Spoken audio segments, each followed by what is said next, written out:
Hey everybody, and welcome to 1492 Landback Lane. So yeah, I was just asked to do a bit of a talk about what it is we're doing here, and like I guess a little bit of the history of my involvement in land defense stuff. So for me, this has been a kind of a lifetime of learning and of working within my community, but also other communities as well, to lend a hand wherever I can. When I was 14, I was grade 9. I was up playing video games all night with my friend. It was about 4:30 in the morning on a weekend, and all of a sudden the door come flying open, and it was my friend's dad. He we thought we were in trouble for playing video games all night, and when the door come flying open, he said, "Hey boys, you just want to go to Ipperwash in the morning?" And neither one of us knew what Ipperwash was. We didn't know what Kettle Point or Stony Point was. We had no idea what that meant. And we're like, "Oh, what's Ipperwash?" And he said, "There's a native guy got shot there about an hour ago, and so we want to go up and lend our support and lend a hand wherever we can to be able to help them help them take their land back." And that was the first time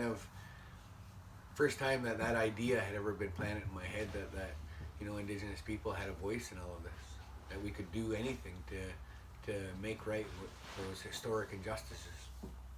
And so we went up to Ipperwash. We spent a couple of weeks up there that time. Did whatever we could to cut wood and cook and clean and help do everything that the camp needed to be done. And so yeah, that camp now 25 years later is still got Stony Point First Nation people living on that land there.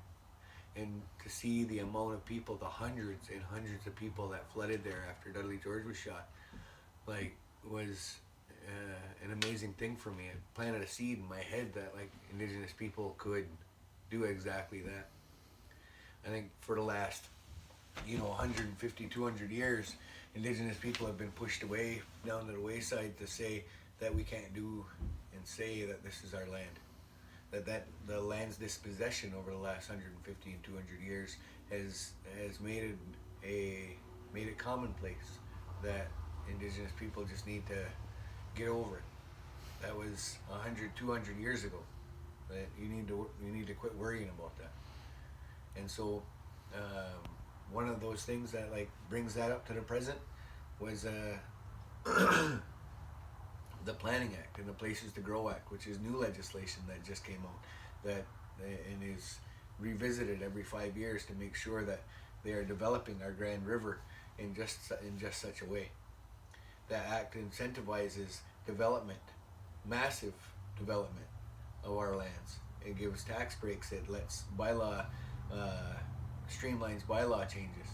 It makes sure that those massive developers, the same as it was 200 years ago, the same as it was 100 years ago, that people are encouraged to develop those lands by government.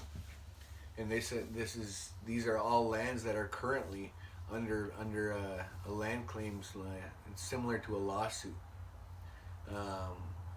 But with a lawsuit, if you're suing somebody for the land, then it becomes about the land.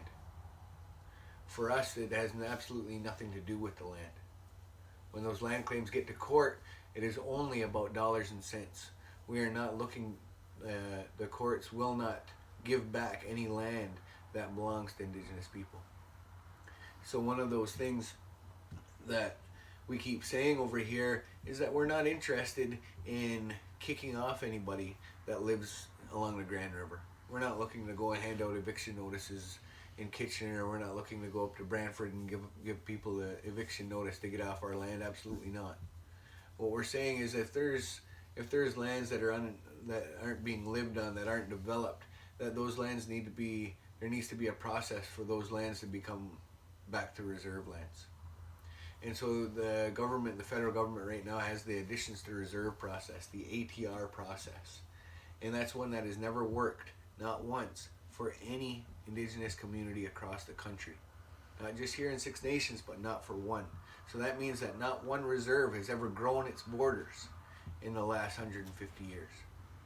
So that means when our communities, the same as every other small town, every big city across the country, over the last 150 years, even the last 100 years, has grown exponentially. Some of those big cities have grown 100, 1,000 times bigger than they were 150 years ago. We want that same opportunity to be able to grow our borders. Indigenous communities have, over the last ever, have found a way to live in relative harmony with the environment around us. We don't stack every house on top of the next within spitting distance of each other. We don't cover everything in concrete and asphalt and call that progress. That's not how we live. Our communities have lived in a way that is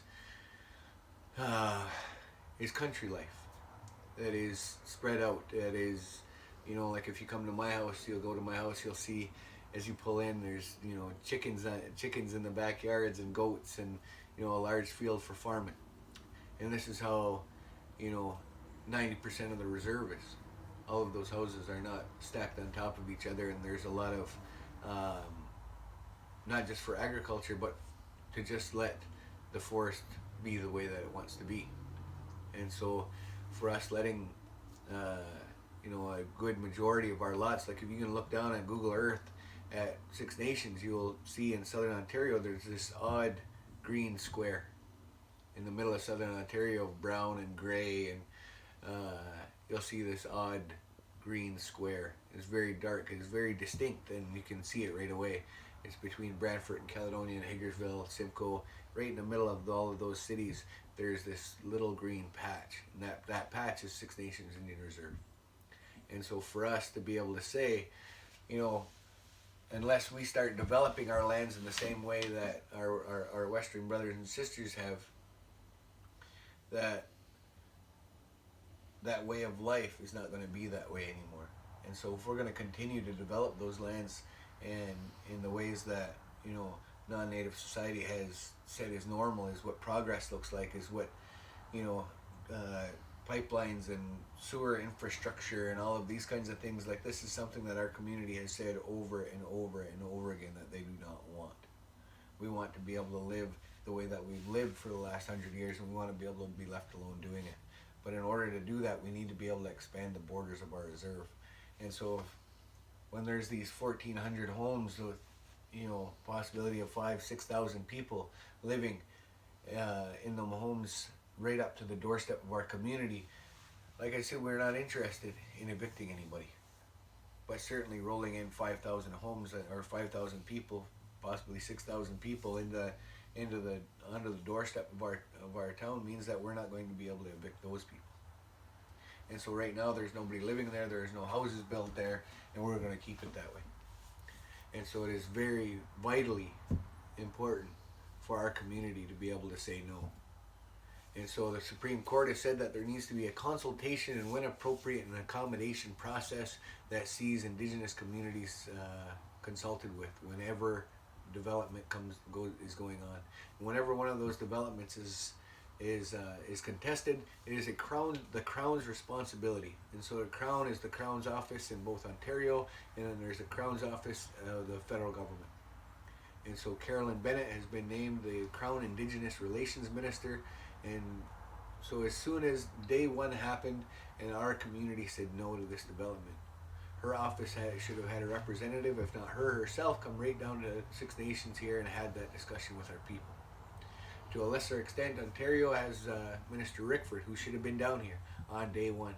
If not day one, okay, it's a little early, maybe day 2 or 3.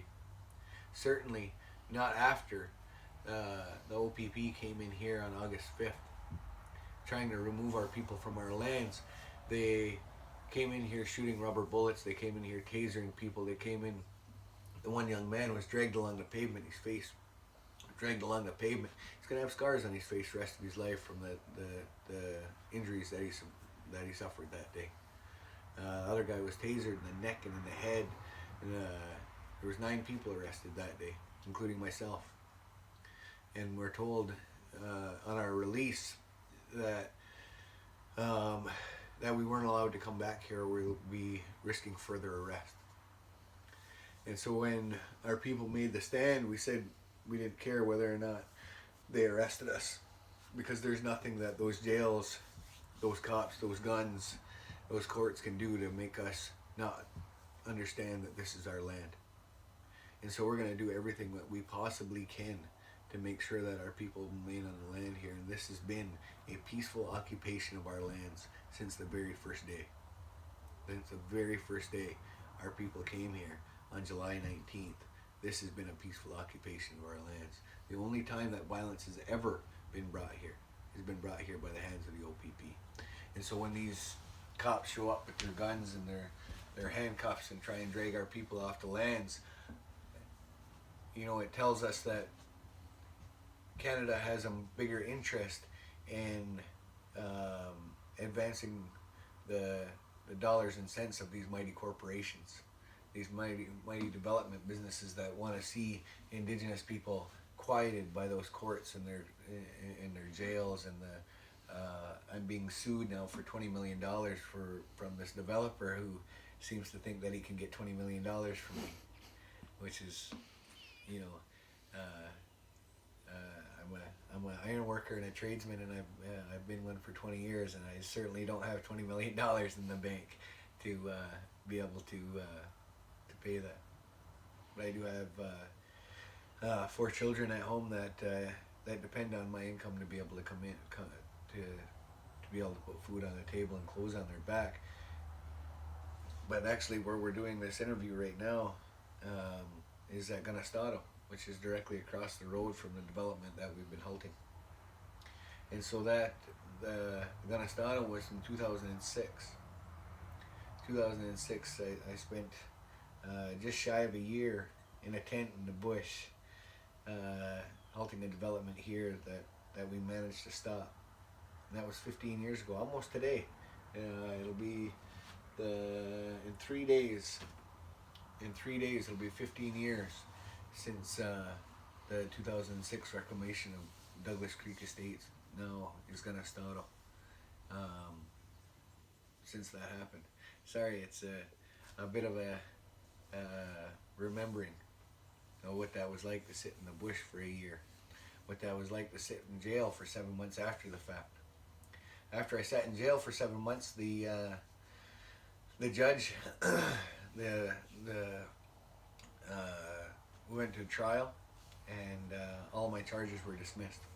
Every charge that I had against me that I sat in jail for 7 months for, all of those charges were dismissed, thrown out of court. In those 7 months that I was in jail, one of the guards took exception to me. He said his family had he grew up in Caledonia. His mother still lives here. His grandmother still lives here. And said that that we terrorized their family with our peaceful occupation then of Ganastado. And so that guard took exception to me and made sure to got a few of the other guards one time and gave me a good beating. And my lawyer got a hold of this information and started telling everybody about it. There was a big protest outside of the jail that next day, and after that they threw me in segregation. And I sat in what you call like the hole, or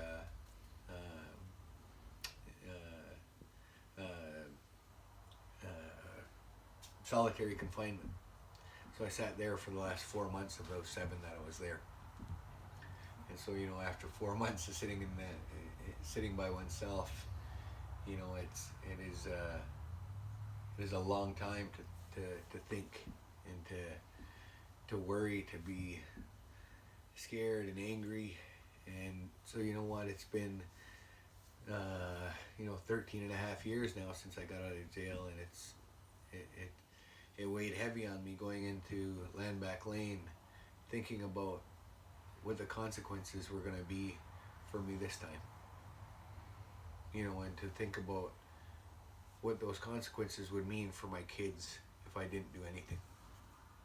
If I left this fight for my kids, if I left this fight for my grandkids, I don't understand what those consequences would be for them, and I don't know if I have the heart to be able to say that I didn't do enough, that I didn't make a stand when I could, and I have to leave this to you guys.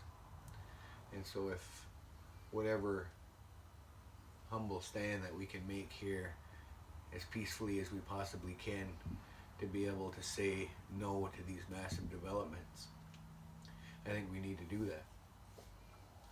Because if we're not willing to make those stands for our kids or our grandkids, you know, I think we put them in a really precarious position. Because at the very least, we want to at least be able to give them a fight, to be able to give them an argument. Because if we do nothing, you know, they'll tell stories about, oh, you know, your grandfather, he used to fight for the land, you know, but they lost and that was it. And then, you know, we should have all of this land, but we don't anymore. We lost that opportunity. And so for us to be able to make these stands whenever we possibly can, so that we can be in a place, you know, 50 years from now, 80 years from now, that, you know, our kids and our grandkids will at the very least, have an argument. Sorry, is there questions that I can...